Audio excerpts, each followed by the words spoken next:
First, though, would you go on a sleep holiday? Surely everyone's answer to this is yes, isn't it? According to some tourism experts, this is becoming a more popular trend, with luxury hotels offering special suites geared around giving you the best night's sleep possible. Some resorts have begun to offer sleep retreats, which might include pillow menus, sleepy teas, bath salts, to maybe a more comprehensive multi-day programme guided by specialists and clinicians. This is the rise, apparently, of sleep tourism. Let's speak to Wokingham-based sleep expert Dr. Lindsay Browning. Morning, Lindsay. Good morning. You've been involved in something like this, I understand. Tell me what you've been doing. Yeah, absolutely. So last year I spent a month in a luxury hotel in the Maldives as their resident sleep expert, helping guests to improve their sleep, to run relaxation sessions and do one-to-one consultations. This sounds absolutely horrific from your perspective, to be honest. I mean, you must have taken a lot of talking to get that under your belt. So when you talk about running kind of workshops and getting involved with guests then, I suppose, what sort of things are you talking to them about? Sure. Well, if you imagine like a yoga retreat, I think everyone knows what one of those is, even if they haven't been on one. Similarly, a sort of sleep holiday is similar to that.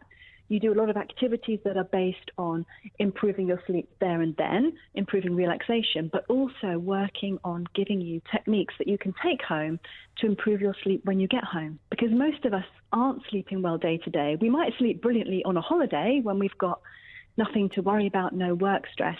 But when we go home, that's when the sleeping issue returns. So a sleep holiday or a sleepcation can be a great opportunity for people to learn how to manage that stress and how to sleep well for the rest of the year, not just on holiday. Right, because on the face of it, it sounds like a very, very expensive sleep, Lindsay, to be honest. Well, you get a holiday as well. So it's just like, we all want to go on holiday, enjoy the sunshine, enjoy some nice food, enjoy time with your family. While you're there, take an hour or two out to learn something new. Right. And we're seeing an increase in people wanting to get involved in these kinds of activities on holiday then, are we? Because they've got poor sleep at home. If you can afford to go to one of these luxury hotels in a lovely exotic location, then I suppose why not invest a bit more in learning how to sleep again, basically?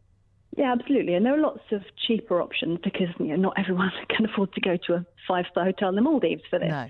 So hotels, places in the UK are offering day retreats or, just a one night somewhere where you can have a good night's sleep in a dedicated room, learn something new. So it's all about giving people the opportunity to improve their well-being in a short space of time that will last them beyond that. And, is there more to learn about this? Because when we talk about the ingredients to getting a good night's sleep, most of us, I think, whether we do them or not is a different matter, but most of us could reel off the things that you need. The room needs to be cool. You need to not be on gadgets until whatever time in the morning, stay away from caffeine, all that sort of thing. Are there other techniques that we might not be aware of that you can be taught on these sorts of workshops?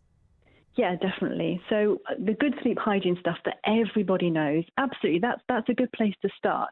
But the trouble is most sleeping issues are, in reality, stress and anxiety linked. And it could be because you're stressed about your job, you're stressed about your finances, or you could be stressed about sleep itself. Lots of people, most of my clients, they come to see me and they're stressed about their sleep. And they're so stressed about their sleep that they can't sleep. So it's about unpicking that stress and educating people about what normal sleep looks like. And sometimes people are worried about their sleep, and actually they don't need to be worried. Like waking up, every one of us wakes up throughout the night. Most of us just don't realize it. And if we do realize it, then that can trigger anxiety because you think, oh no, I've woken up. This is terrible. My sleep is suddenly poor quality because I woke up last night. But actually, if you can just educate someone that that's completely normal, and in fact, we all wake up whether we notice it or not, that can reduce that anxiety and help you to sleep better because you're simply not so stressed about your sleep itself. If your problems with sleep stem from, as you point out, stress and anxiety around work or some other external factors, though, how are you able to tackle that? Because the actual root cause needs tackling first, doesn't it? Yeah, absolutely. If we're depressed, then it's normally that there's something making us sad in our life that we have to change. So as much as I'd love to wave a magic wand and get rid of everyone's work stress, it's all about understanding that, yes, your work stress is going to be impacting you, but making time to sort of park that, making time during the day to do that stress and worrying so that you're not doing it throughout the day. Most of us go through the day just really busy. We're distracted. We are watching Netflix. We're sorting the kids out. We're doing our work. We're doing housework. And then when we lie down in bed, often it's the first time we've had the whole day for our minds to think to ourselves. So that's the time when our brains go, yeah, we've got time. Let's worry about everything. So really, it's about teaching people they need to do that worrying earlier in the day. Yeah, really interesting. Lindsay, thank you. That's Dr. Lindsay Browning from Wokingham on the rise of sleep tourism. Who knew?